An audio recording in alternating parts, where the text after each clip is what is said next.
Hoje eu converso com a desembargadora Cleusa Halfen, presidente do TRT Gaúcho. Primeiro, doutora, muito obrigada por nos conceder essa entrevista e a sua palavra. Eu vou começar lhe perguntando sobre 2014, que foi o primeiro ano da senhora aqui na presidência do TRT da 4ª Região. Como é que a senhora avalia o desempenho da Justiça Trabalhista nesse ano que passou? Foi um ano de muito trabalho. Só o primeiro grau julgou mais de 150 mil processos.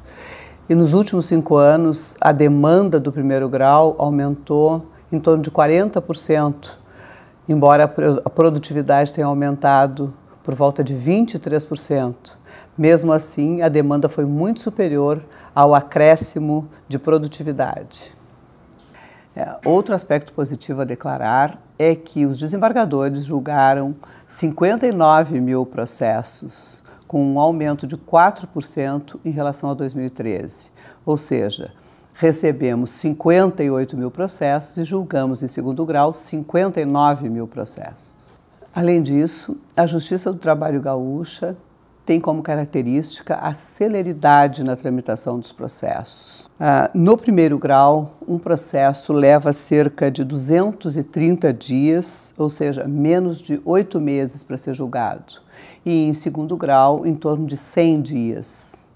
Considerando a realidade do judiciário brasileiro, entendo que esses prazos se enquadram dentro da razoável duração do processo, que é um pressuposto da Constituição Federal. Aliás, no final do ano passado, foi feita uma pesquisa de opinião, onde os próprios advogados ficaram satisfeitos com o tempo de tramitação dos processos na Justiça do Trabalho. E na visão da senhora, doutora, ao que se deve esse aumento da demanda? O aumento da demanda se deve a alguns fatores, não só aos descumprimentos da legislação por parte dos empregadores, mas também à alta rotatividade. Essa alta rotatividade se deve à criação de novas vagas, a contratos temporários e contratos sazonais. E para o futuro, doutora, para 2015, o que a sociedade e a comunidade jurídica podem esperar da Justiça Trabalhista Gaúcha? Este ano vamos implementar projetos que já iniciamos, que nós próprios iniciamos, e projetos que estavam em andamento.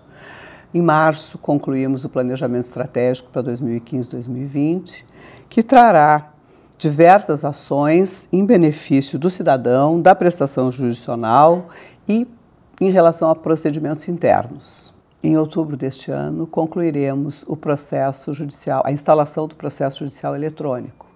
Já está integralmente instalado no segundo grau e complementaremos os que faltam nas 132 varas e 10 postos. Já temos mais de 75% instalados.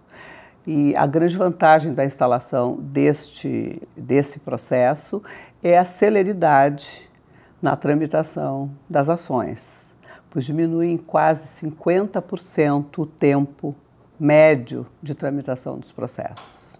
Outra das facilidades é para os advogados, que podem acessar os autos onde estiverem e a qualquer momento pela internet.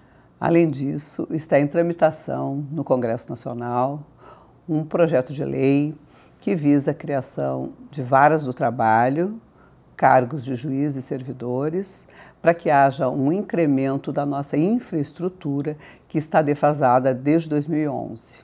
Doutora, a Justiça do Trabalho ela tem se destacado muito na mediação de impasses entre patrões e empregados. Qual a importância que a senhora vê desse trabalho, dessa atuação da Justiça Trabalhista aqui? Efetivamente, é muito importante essa outra atuação da Justiça do Trabalho, que é a mediação na fase pré-processual.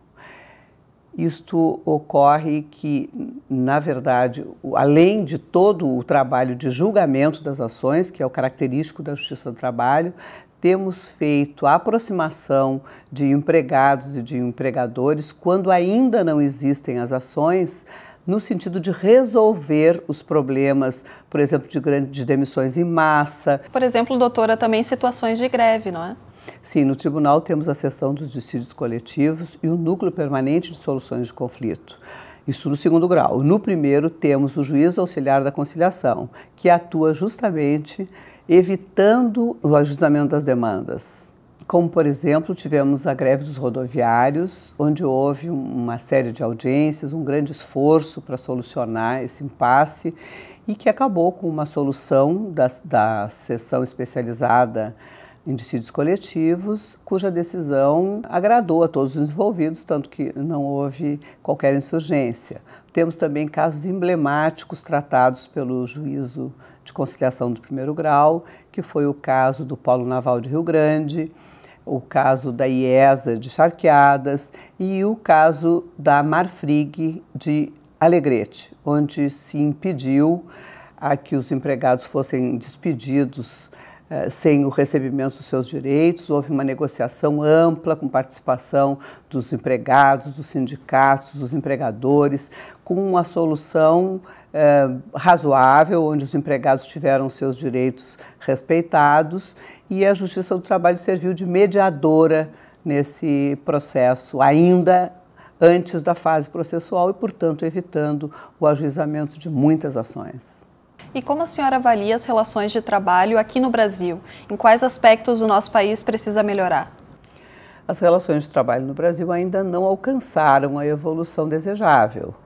O empregado ainda se encontra em desigualdade em relação ao empregador. Por isso, não se pode prescindir dos princípios protetivos do direito do trabalho. E por essa razão, demanda um olhar atento dos magistrados para que as garantias constitucionais sejam respeitadas. Um exemplo disso é a ação dos juízes do trabalho contra a edição contra a tramitação do PL 4330, que trata da terceirização indiscriminada na Justiça do Trabalho, precarizando as relações de emprego. Nessa seara, há avanços, de fato, a serem alcançados, mas é preciso que haja uma conjunção de esforços, que os tribunais, como vêm se manifestando e trabalhando de forma cooperativa e colaborativa para que se encontrem maneiras de resolver essa nova situação que se afigura, sem que isso traga danos ao trabalhador, sem que haja precarização das relações de emprego. Doutora, a fase de execução ainda é considerada um gargalo na tramitação dos processos trabalhistas. Quais ações o TRT vem desenvolvendo nessa área? Com certeza, a execução é o maior gargalo da Justiça do Trabalho. Estima-se que de cada 10 dívidas trabalhistas, 7 delas não são pagas espontaneamente. Para melhorar esse quadro, os magistrados do trabalho dispõem de ferramentas tecnológicas que buscam patrimônio dos devedores para saldar esses créditos dos trabalhadores. Nós temos o Bacen, que bloqueia valores das contas dos empregadores, contas bancárias. Temos o Renajude, que vai atrás de automóveis registrados em nome dos devedores.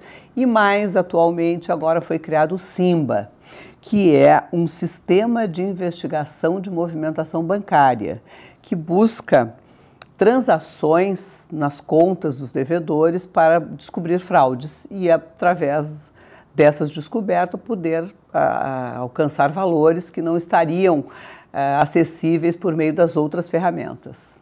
No âmbito institucional, temos o Juízo de Execução, que atua em diversos projetos, entre eles um que se denominou Redescobrindo Valores, e por meio do qual foram buscados processos arquivados com dívida para que se cobrassem os devedores. Isso se mostrou de muito sucesso, porque várias dívidas muito antigas foram saldadas com essa pesquisa em processos antigos já arquivados. Esse projeto, inclusive, mereceu elogios no Encontro Nacional de Boas Práticas Trabalhistas ocorrido agora há bem pouco tempo. Em 2013, por exemplo, foram pagos processos que já tramitavam há mais de 30 anos, sendo que os reclamantes sequer acreditavam que estavam sendo chamados para receber créditos dos quais eles nem lembravam mais. Na Justiça do Trabalho, o pagamento dos créditos dos trabalhadores é o momento mais importante para os juízes do trabalho. pois é um momento em que se concretiza a justiça. Doutora Cleusa, presidente, muito obrigada mais uma vez por ter nos concedido a sua palavra. Obrigada eu.